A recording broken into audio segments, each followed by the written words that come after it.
Right then, welcome back to the channel, and today we've got something a little bit different because one of our suppliers has fetched the brand new Amarok for us to take a look around. This is the first time we've actually had one here in person. So yeah, let's have a look at the brand new Amarok.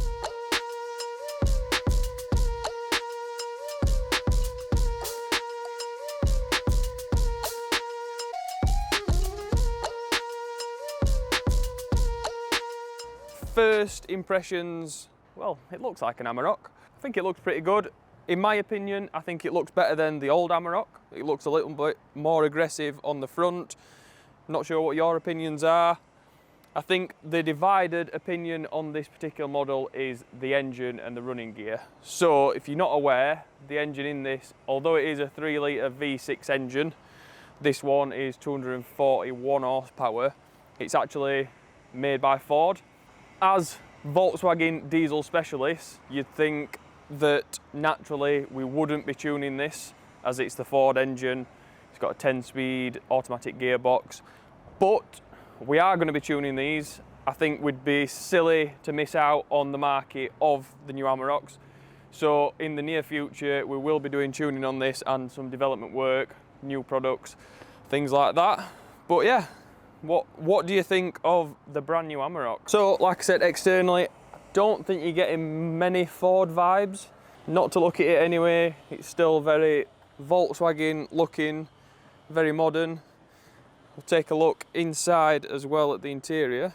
So again, everything in here is very nice. This has got an upgraded leather pack, which I believe is in the Adventura model. Looks very, very Volkswagen still. One thing I did notice was this gear selector is very Ford. It doesn't feel Volkswagen at all. The shape of it, the feel of it, you can just tell that that is Ford. But nice big screen, leather dashboard, nice little cubby holes, plenty of storage in here. Nice black headlining. It is a nice spec model. I'm not sure what the lower spec models are like, but yeah, it's pretty nice in here, nice place to be. The door handles are very strange. That's the door handle. Very weird.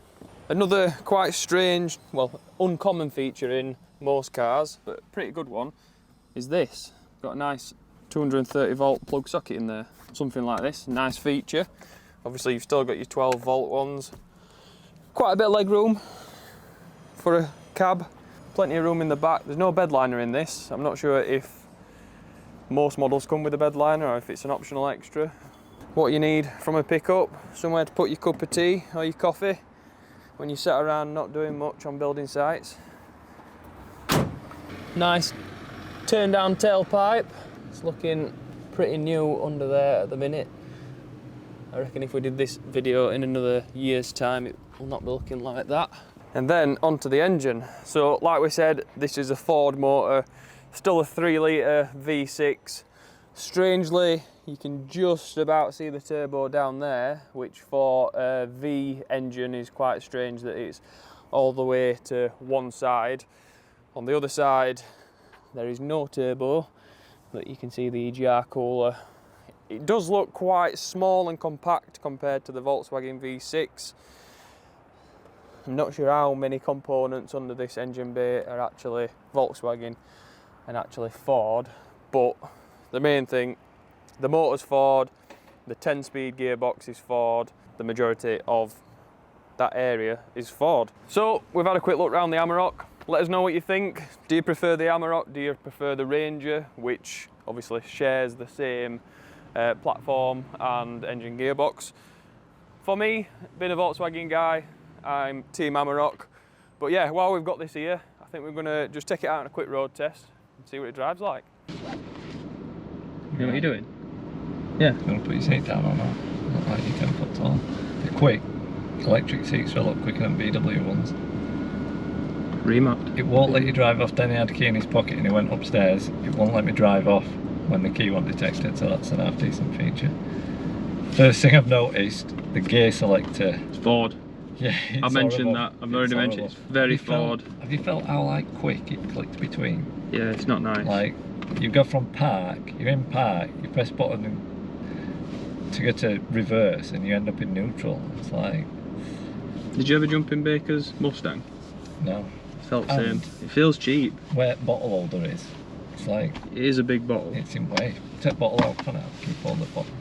Without bottles, it's alright, but. There's nowhere else to put bottles. Two. Camera system's pretty good. It's really clear, but I think that's becoming the norm for most modern vehicles. But that bird's eye view, it looks like there's a drone on top of the car. Nice selection of driving modes. Eco, tow, slippery roads, mud, ruts, deep snow and sand. So it'll be interesting to see what these are like in the snow and on the mud, I suppose. A bit new and expensive to be smashing around off road at minute though. Just a little bit. Controls feel very basic as well, like indicator stalks. To say it's got a leather dash and steering wheel's quite nice. Stalks on it, like. So what you're saying, everything that's Volkswagen feels good and high quality and everything. They're Ford then. I think they do. They look Ford. They do, to be fair though. That lets it down straight away. Everything else inside, quite nice. It'd be nice to listen to radio as well, because it's got Harman Kardon system in it, which I quite like my audio. Rob likes his drum and bass. It seems like a decent system. Oh, we're gonna ask what this switch does, but that's two-wheel drive high. We're in 2i at the moment. Four-wheel drive auto, I'm guessing. Yeah, I think so. Four-wheel drive high and then four-wheel drive low range. Yeah. And they've got manual on the side here.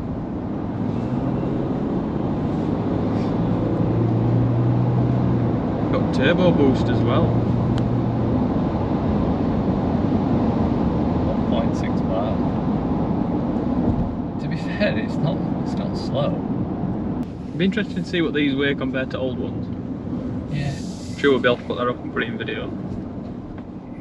Seems to pick up and go pretty well.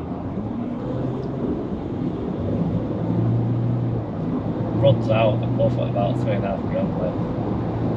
So, assuming turbo's pretty small, it spools up pretty fast then. It's pretty punchy like most modern cars. Aircon's nice and cool. These vents feel a little bit cheap. How much plays in that? It gives us towing status on the dash, but this hasn't even got a tow bar on it, so why that's not. Oil life, 100%. Oil life? Yeah. Not oil level. Oil life. At what point do you change it? When life gets to... Do you want to let your oil do you want to life get to 0 or do you change it to 50? I think they've done pretty well with Amarok. I think they've realised now that not everybody wanting a pickup truck is actually using them for work, and they're not just used as commercial vehicles anymore. So I think they've done a pretty good job of making this quite nice inside. Virtual dash, nice big screen, leather. Feels like a nice place to be. Yeah, it's interior wise, I think I'll be happy with this in comparison to old one.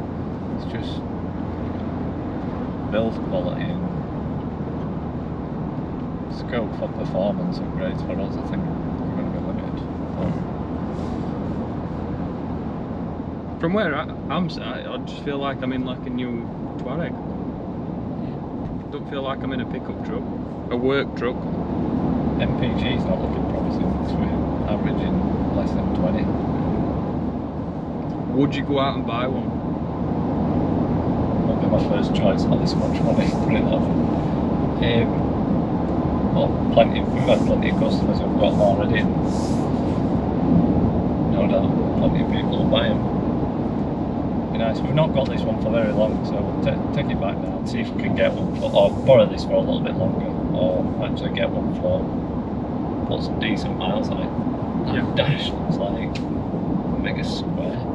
Designed with a ruler. And you can see through that panel into like open metal. Yeah. Bits and balls. So that's one thing. They should have had a bit of covering or sounding. Like a bit of leather at the top here. Yeah. Yeah, like Rob said, hopefully we'll get one of these in again in the near future for a little bit longer. Gearbox. Can you feel it just pushing on it then at night when it shifted? No, thanks for interrupting me. Yeah, but I just felt it as we went round and it downshifted and I could. What's that doing? Because we're in 4th gear. Oh no, that's closed them off on it. Well, that's what I mean. Why would it do that? So it looks like you've just shut down 7th, 8th, 9th and 10th gear. Why would it do that? Let's see. Why would you need 10 gears anyway? You never know. Never have enough gears, can you?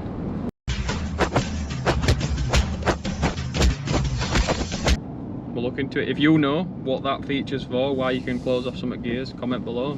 Let us know. Probably something obvious. Probably, yeah.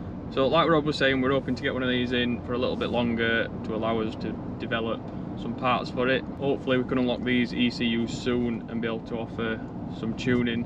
Although it feels quite punchy, like Rob said, it does seem to run out a little bit at the top end. So I think a remap would sort that out and make it a lot better. Well, so there's gonna be a limit to that turbo size, I think. So see what. Till we do one, we'll not know what it's going to perform like. So happy? Verdict? Yeah, it seems alright. It's just all Ford parts on the bonnet are going to be a nightmare. See what we can do with them. Sweet. So thank you for watching. See you in the next one.